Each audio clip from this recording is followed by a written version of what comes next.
Welcome to the Scene Snobs Podcast.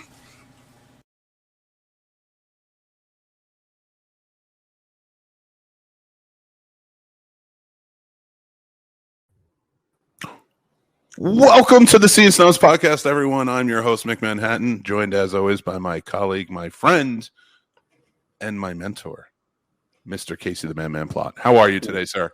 Well, thank you so much for that wonderful, spirited intro. It's always wonderful, especially hanging out, being introed by Jeff and following Maria and Stacy. It's always a pleasure to see all of them. So I'm doing pretty great this morning. It's pretty wonderful, waking up in the last possible moment just to give you my friend a heart attack. Almost, make sure I'm man. always riding the line, It's like, what did we talk about a few weeks ago on the show? We're like Maverick at that 10 G's, and like we just got to push a little bit to the edge. But you're my goose, buddy. You're my goose. That's right, brother. You're bound to kill me. He didn't do it. He was exonerated. Yeah, but you pushed through the jet wash. We know. Listen, I've told you 1,000 times, and you have to start agreeing with me. We all know that what's her name was the actual villain of that tale. But Kelly McGillis? Kelly McGillis, she was the villain. All right. I'm sure one day you'll sway me. One day. Well, I just want to say happy International Podcast Day, my friend. Happy International Podcast Day to you as well, bro. I can't say that apparently. Happy International Podcast Day. Wow. All right. Let's try it again.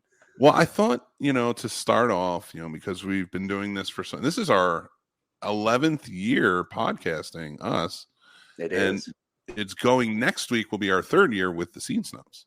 Yep. Super excited next week. October 6th is when we officially hit. That is it. And we're going to be doing some fun things. So make sure to check that out. But I thought I would read the definition of podcast and podcaster. Oh, this should be fun. Whoever's listening he may not know, and we're gonna give you the definition. So, a podcast is defined by Oxford as a digital audio file made available on the internet for downloading to a computer or mobile device, typically available as a series, new installments of which can be received by subscribers automatically. Not bad. And okay. Podcaster is described as a person or persons with audio equipment that is full of shit. Yeah. 100%. We should add an addendum to that and make sure it says likes the sound of their own voice. Yes, that's an we important 100% part. do. Well, I like because I'm a huge fan of your voice, and I know you're a fan of my voice. So together, we just keep wanting to talk about each other. Listen, I think the key to being a great podcaster is unlimited arrogance. Oh, clearly, what you have in no small amount. So we're good. Actually, I did something with my wife the other day. That's probably the most arrogant I've ever been. Oh, this is going to be great. And it has to do with the Scene Snobs. So, we've been building up and doing pretty good, and thankful for all our supporters for that, of course. But I got complimented on one of our videos for my looks. And I was told that I was, very attractive, and you should, because you are. I don't want to hear you mumbling and fumbling through that. No. You're a very attractive man. Well, I appreciate that, sir. But when I saw this, I felt good. That feels nice that somebody would reach out, and I'm with my wife, and I said, I told her, I was like, listen, it was a compliment from a fan. I think let's take it as such, of course. Did you say it like that, or was it more like, hey? No, I said it like that. Okay, all right. I said it like that. But that's not where the arrogance comes in. Trust me, it's coming. So I'm holding the phone. I'm like holding away from her. I'm like, listen, I'm going to show you something. It feels good to see this. And I just want you to know that these are fans. Nothing, of course, would ever happen. I'm not Elvis. And then I handed her the phone. And I meant it. I meant it, Casey. Because you're not going to die on a toilet because of drugs. That's number one. Boom. That's true. Not Elvis. Immediately not Elvis. Peanut butter and banana sandwiches, that's a different story. Hey, everybody has their own druthers when it comes to what we put in our body. So why not? Go nuts. Has there ever been a death by charcuterie board? Let's try. That'll happen. Well, murder by charcuterie board, if you got near the last piece of the Gruyere, by me. I've definitely taken some phalanges from people for getting a little close. Listen, I'm just talking about heart attack from the charcuterie board, all right? Okay. Yeah. Well, in that case, you're fine. Well, we get to, so we're talking about podcasting, and it's International Podcast Day, and this is something we love. This is something, so for anybody who's watching who may not know us, this is a comedy show that we do weekly live, and then, of course, it's available on all podcast platforms. And we have tons of other shows, too. Mm-hmm. We do. That we're very proud of, very happy with, and we appreciate all of our supporters. And if you guys want to check us out, please feel free to. We would love it, and let us know what you think, of course. So as we go on and we talk more and more about podcasting and things like that, we're more movie and geek based with I'd say that's our wheelhouse. We like the fun, nerdy, geeky, fun stuff, but primarily the movie side and TV. 100%. And I would like to think that we have a lot to say on the matter. On occasion. We usually speak maybe over an hour on our podcast, but and most of our shows are about 30 minutes, but most of our other shows are about 30 minutes, I should say. But we are doing 30 minutes today for International Podcast Day, and it's first morning, really. Yep. And I'm kind of out of topics. Already? That was rapid. Yeah. What do you want to do for the rest of the time? I don't know. I mean, we could probably discuss like current ongoings of geopolitical climates and what's happening around the world, or do something interesting like, I don't know, movie releases this week. I thought about you explaining geopolitical topics to me, and I'm just like, that Biden. No, I'm just kidding, of course. Have you heard what's happening in Italy? No, let's keep on going. Didn't Italy? Well, all right. I was going more to the space side of things on that one. They were the ones that created the box, right, for Dart? Yeah. See, I learned something new every day. There you go. You did it. ESA. I did it. There you go. The I did European not know what that was Space called. Agency. I had no idea what that was called. But more importantly, Dart happened this week, and we blew something up. We managed to blow up an asteroid and change its trajectory. How phenomenal is that? So it worked. Yeah, it did work. Yep. None of the articles in the headlines said that it worked. Well, yeah, because it was first a big deal to just hit it, because it's hard enough just trying to hit something that small with the math and figure out the trajectory and make sure you're gonna. So hitting it alone was huge, but the fact that it actually shifted a little bit means we no longer need a Bruce Willis drill team, and I'm pretty freaking sad about that.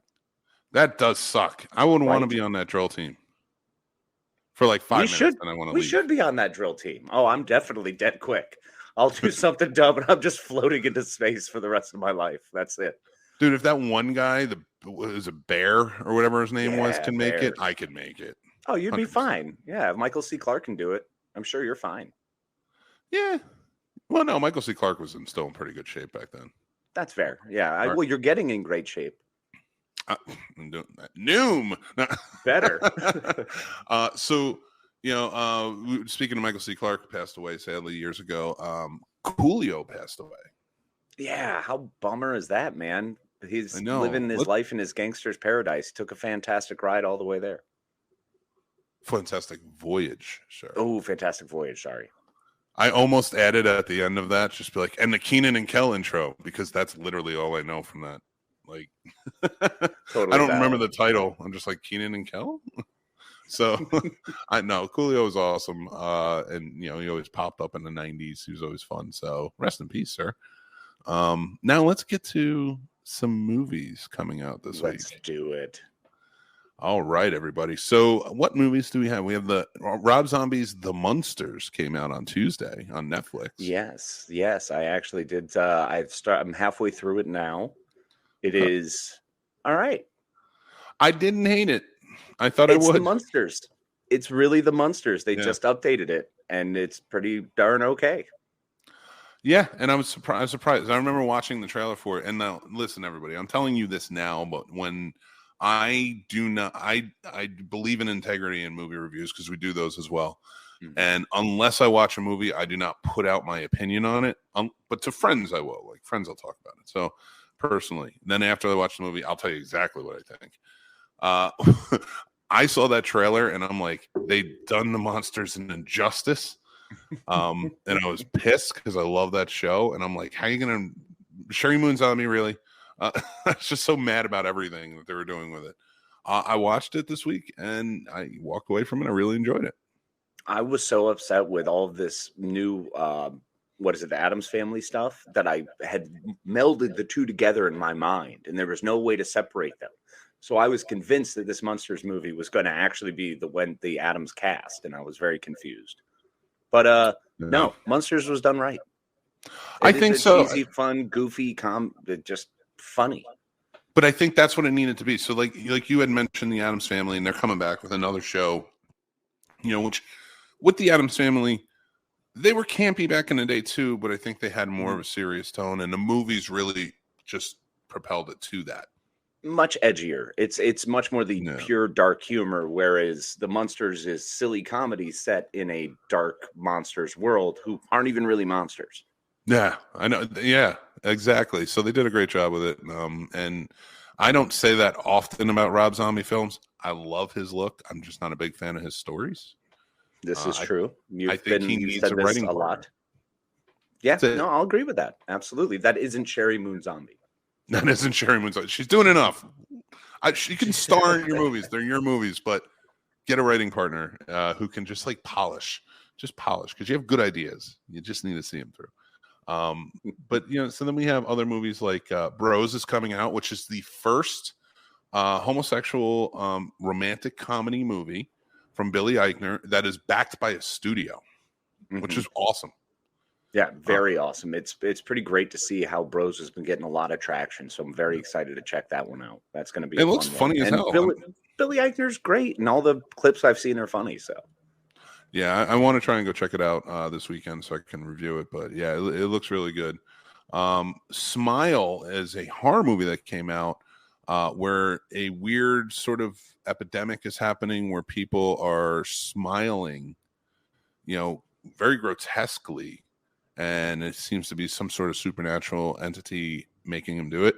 I haven't watched it yet, but I find this movie very ironic for Hollywood. That in a world where a horrific thing for women to go through is men telling them they should smile more, a movie was directed by a man where he told his female cast they should probably smile a little more. It's true horror movie.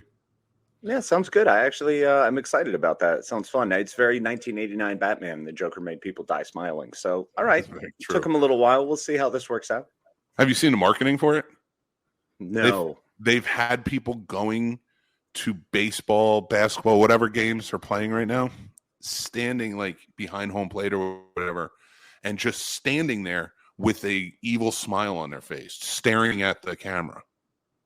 I don't know if that's a good thing to do nowadays. There's fun publicity stunts and stuff, but someone will take offense to that and start a fight. Guaranteed it has happened. The whole premise sounds sweaty and offensive, so it's okay. I think the biggest movie coming out this week came out today. Well, actually, before I get to that one, let's talk about another Halloween movie, and that's Spirit Halloween, the movie. Oh, yes. This should be interesting. Talk about sweaty. Sweaty premise. Sweaty and uncomfortable is pretty much the way I feel every time I'm in there, and that's just because I want to buy all the things. I know, and I can't afford them, so my bank account is screaming at me, and it gets uncomfortable. But it's a pretty great time. So why in the world did they feel a need to have this family go through Spirit Halloween and get attacked? It's a kids movie, first of all, in the vein of the Goosebumps or something. Goosebumps, right? Yeah, like those. And so I guess they stole a Buffy the Vampire premise and just kind of ran with it. And which was everybody was wearing a costume on Halloween. They turn into what they are. Well, they go into Spirit Halloween, and I guess it's haunted by Christopher Lloyd, which makes sense. Okay. It should be. If anyone's going to haunt something, Christopher Lloyd's your guy. Reverend Jim, Doc Brown, now Spirit Halloween, the movie. It is what it is. The epicness. Yep. So he is haunting it. They go into the Spirit Halloween. I'm explaining this, and I'm just like, what did we do? What are we doing here? Earth is reality is becoming meta. Reality is becoming meta. The whole funny thing is we're actually currently in the movie. What we don't know is the fact that everything we go to watch is somehow a reality. And I would actually feel better about that with some of those realities out there. Like Nights in Rodanthe would be a great reality. You know what I'd be they fine need? They with need that. like stop with the Knights of Rodanthe. Stop with What? that. That movie was What? terrible. Well, it's Nicholas Sparks. Every Nicholas Sparks story is deep, beautiful, and tragic. It's wonderful. Who doesn't love that? Oh my God. Wasn't that Diane? No, that wasn't Diane Lane. That was Richard Gere and who? It's Diane Lane. Oh, I was thinking, oh my God. Wasn't he in You were right. Faithful with her too? Yeah. Oh, that's the sequel to Knights of Rodanthe. Boom. There See, you that's go. how they worked it. Yeah. So, That was a duo they just had to get back. You know, they were such a loving power couple. I know it came out after Unfaithful too. Like, didn't he murder her?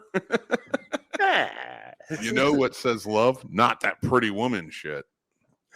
No, absolutely Get not. Unfaithful in here. Boom. Why is Richard Gere always in those types of movies? I mean, First Night. Like, he's always in the movie where he's the bad lover. You know what? The irresistible one, you could say.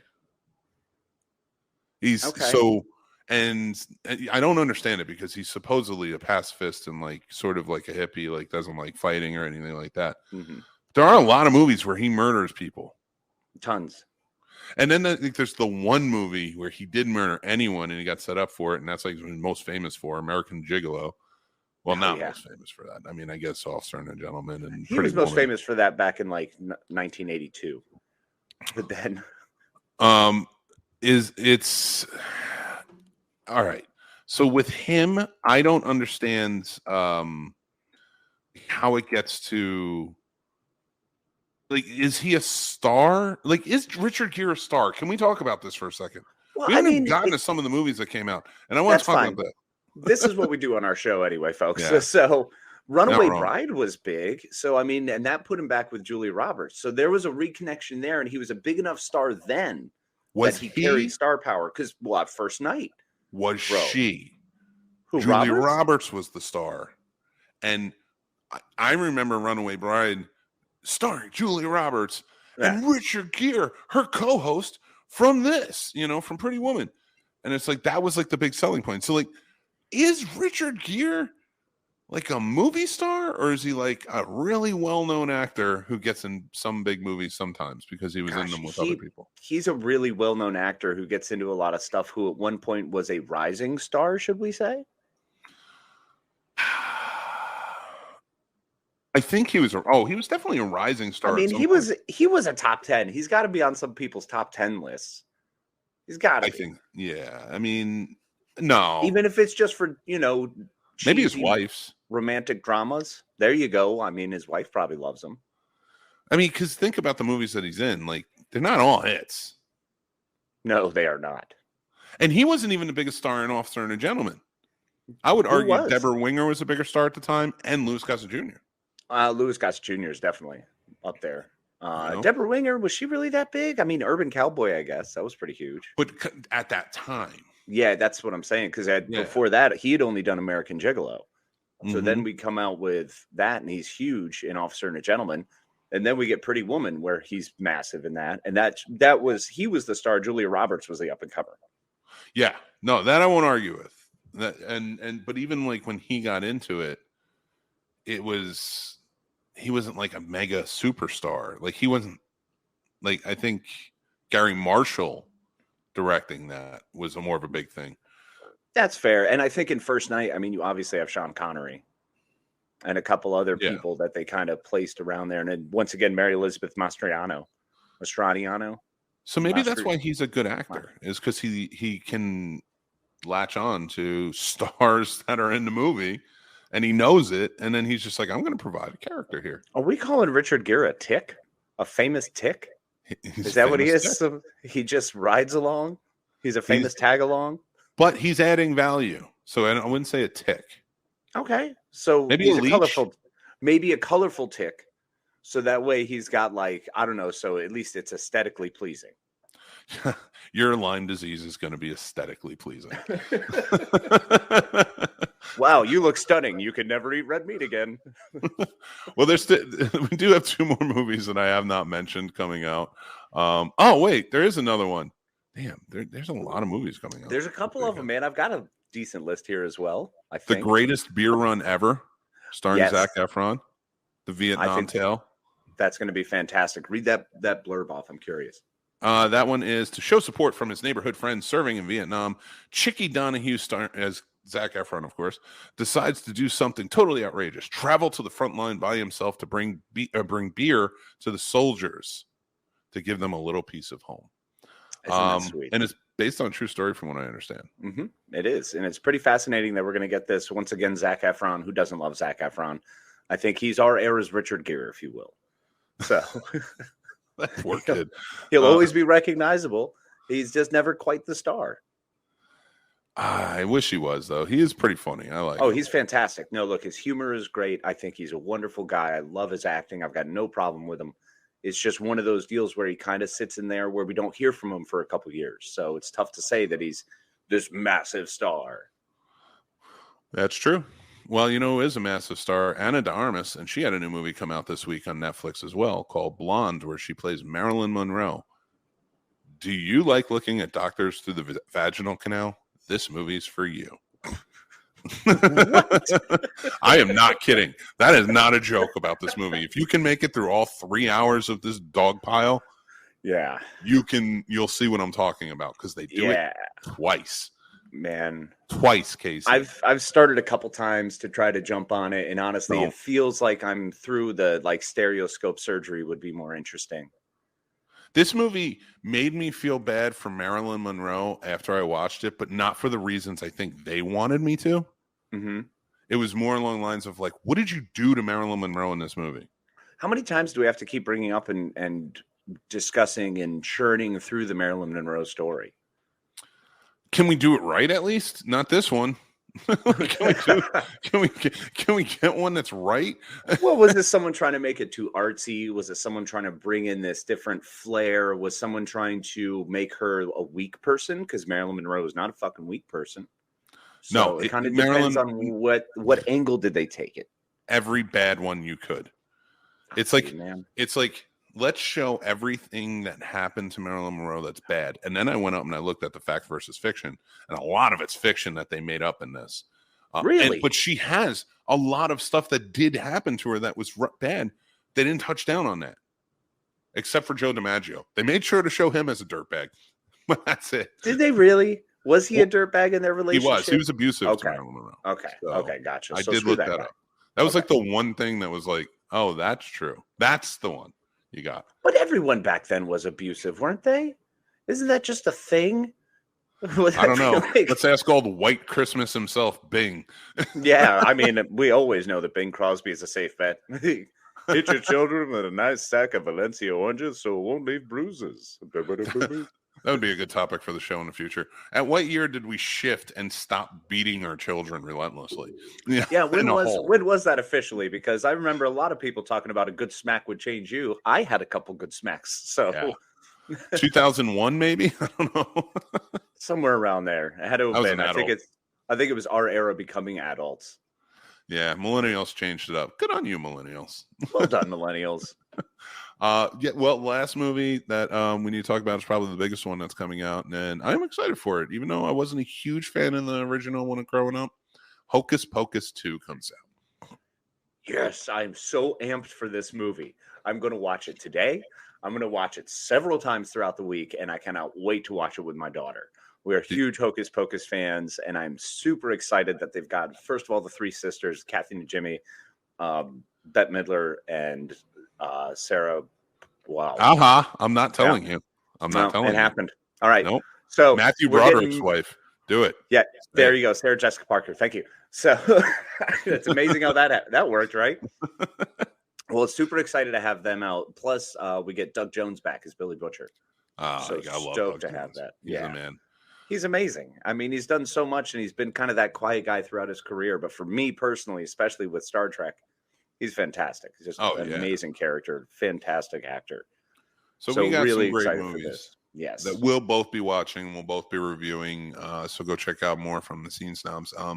One thing we would like to tell you guys, we do have the Scene Snobs podcast. Again, we have our show is live every Tuesday night at 9 p.m. You can come watch it, or you can listen anytime afterwards, or watch on our YouTube channel. But we have a new show coming, which will also be a part of the podcast world. It's our Friday morning live drive show. So if your drive time from 7 a.m. to 10 a.m., we are going to be live. You can listen to us, or you can listen to it anytime afterwards in a podcast.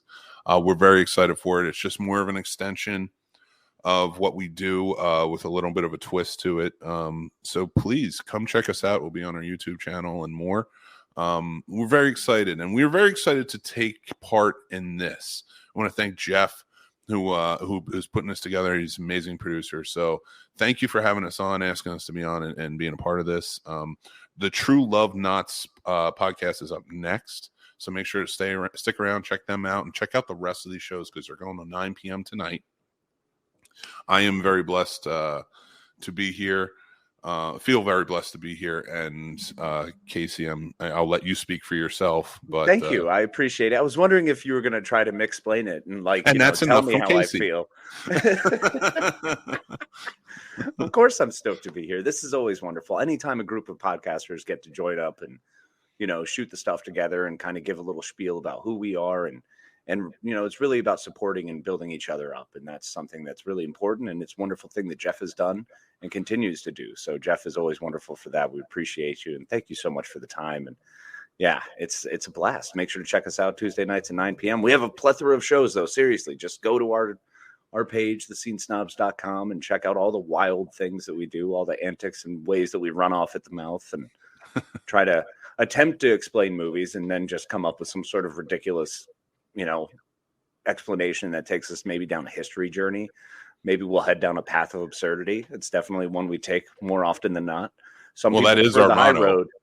Well, some people prefer the high road. We like to embrace absurdity. It's what we do. We just stop right where we are and hug a lot. So it's true. Absolutely. And podcasting has changed our lives in such major ways. We've each had our own podcast when we started, and then we came together years ago. I think 2013, we had this podcast called Mystery Elephant for like 6 years, and now we're doing the Scene Snobs. And this is our industry. This is what we really enjoy. This is what we push for. So we appreciate all the support that you guys give us.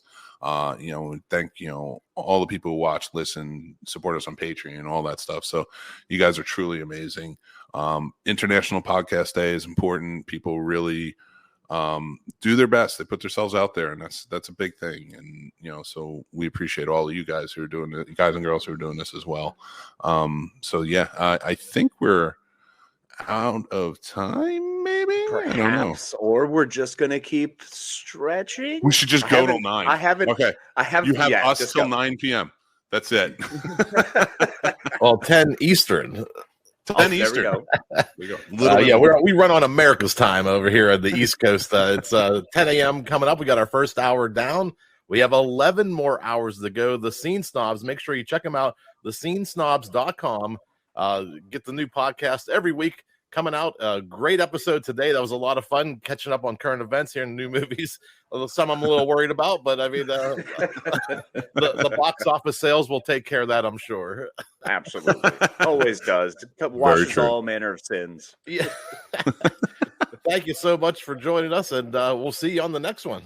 Thank you, Jeff. You Take do care. well, my Thanks, friend. Jeff. Take it We'll easy. see you. Make sure to go check out our new show, Does It Suck? And we did Antitrust for the first one, and we just recorded the second episode, which will be coming out sometime in October. And of course, we're going to have our new Friday morning show starting October 7th, our anniversary week, the Scene Snobs Morning Drive live show. You can enjoy us every Friday morning. We want to take the time out to say thank you so much to our wonderful patrons who support us and help keep the lights on. You guys are amazing. We love you. Tim, Paul, Stacy, Matt, Aaron, Chris S., and Chris H. As always, big salutations and appreciations to Dan, John B., Ron, Jason, AJ, Radar, and John W. We have 3 tiers available with plenty of perks and a lot of fun stuff. Make sure to join up at patreon.com/thescenesnobs. Of course, Snobs Nation Discord is open, and you can join in the fun conversations there with great moderators, great people. The whole nation's there, and it's wonderful. The Snobs Nation, not the whole nation. No. I mean the important part of the nation, the Snobs Nation. Sooner or later, everybody will join in. It'll just be crazy, but it'll be fun. So make sure you join in there. It's a nation of love, and it doesn't know borders. It's the Snobs Nation. That's true. I love it. Make sure to hit like on this video on YouTube if you're watching or anywhere you're watching it. And then head over and subscribe to our YouTube channel because we have great shows over there like Scene Snobs Reviews. Real Combat Season 2 is coming back in October. Plot Roast, Geek Fest Live. We, of course, have the Morning Drive live show. We also have Does It Suck, which is coming out, and more, and plenty of special events that are going to be coming. All over the place. We're loaded up. And you can also help support us by grabbing some merch. Go ahead and sport some of your favorite stuff. You want to head into the office knowing confidently that you'll be able to tell people what the strongest ship in the fleet is. Grab one of those mugs off of our merch store, which you can find at Linktree, with all of our other great places to connect. I want to point out real quick, like I don't normally do this during the end, but I want to point out, so a lot of people who may not know what that's from because they haven't heard that episode because they're newer to the show. That was what I used to call when I was drunk.